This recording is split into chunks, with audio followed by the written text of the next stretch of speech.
Hi, I'm Joanie Spencer, Editor-in-Chief for Commercial Baking. I am excited to speak to two of my good friends, Jorge Zarate, Senior Global VP of Operations for Grupo Bimbo and Chairman of the Board for the American Society of Baking, and Rod Harris, Executive Account Manager for Shikastev and ASB's BakingTECH 2021 Program Chair. You may already know that there are some huge changes for BakingTECH this year, and I am excited to speak with these two very intelligent gentlemen about what is in store. Let's take a look and see what they have to say. Well, how are you, gentlemen? You know, I've seen this guy this year more than I thought. We have had a lot of meetings. I bet. None of them, unfortunately, we haven't had any presential one. The last one we had was during the BakingTECH in Chicago. That was the last one. Right. Yeah. BakingTECH was the last in-person meeting that this industry got to really participate in. Yeah. So things are kind of coming full circle. It's almost like the anniversary of the pandemic coming to town. With 2021 BakingTECH. Totally true. So for this year, we were really lucky that we got to have our presential one. And what that was for America, I would say that was the last time the industry gathered massively. Of course, for sure, there have been several meetings around, but massively, I would say that is the last one this year. So hopefully, we will do it again next year. Some when, but I don't know exactly when, but it's going to happen for sure. How hard was it to make the decision to go virtual? It was a kind of a natural decision, in the very beginning, the first planning committee meetings. I mean, we still was expecting to have it presential. Later on, we changed to hybrid.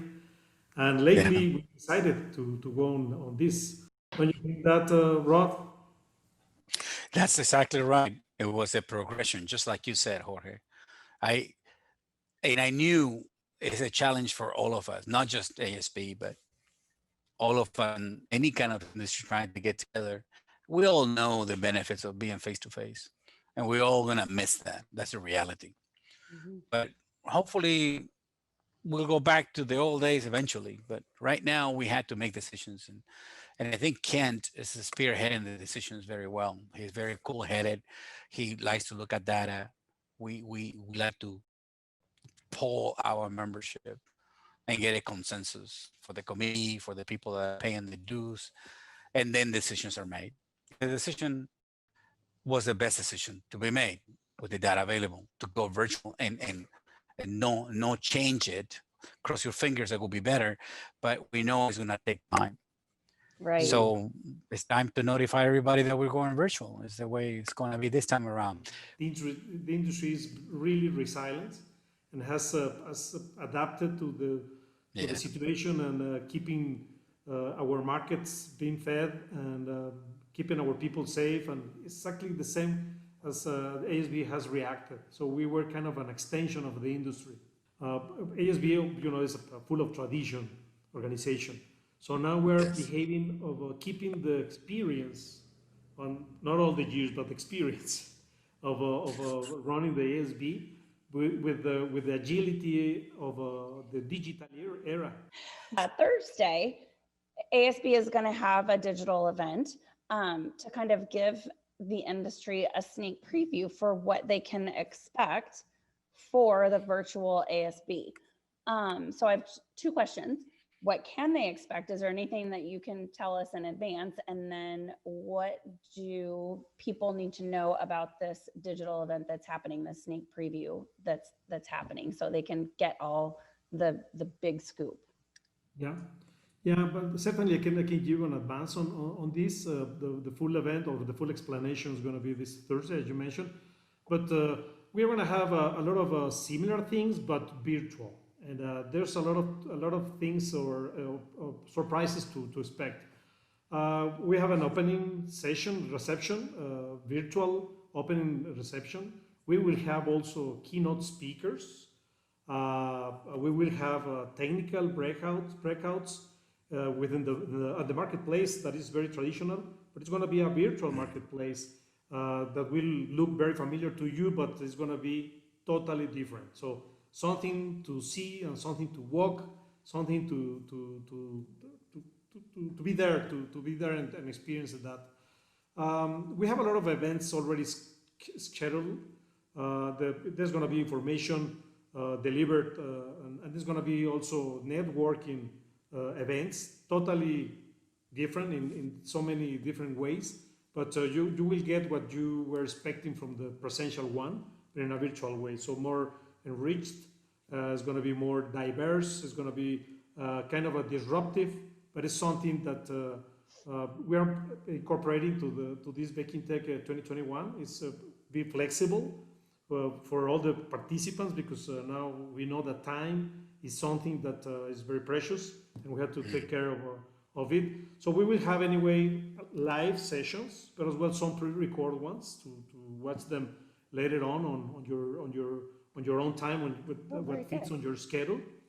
And even what we're thinking is having on the site, on the place, on our platform, even for 2 months later. So you can, little by little, you can take bits of our event.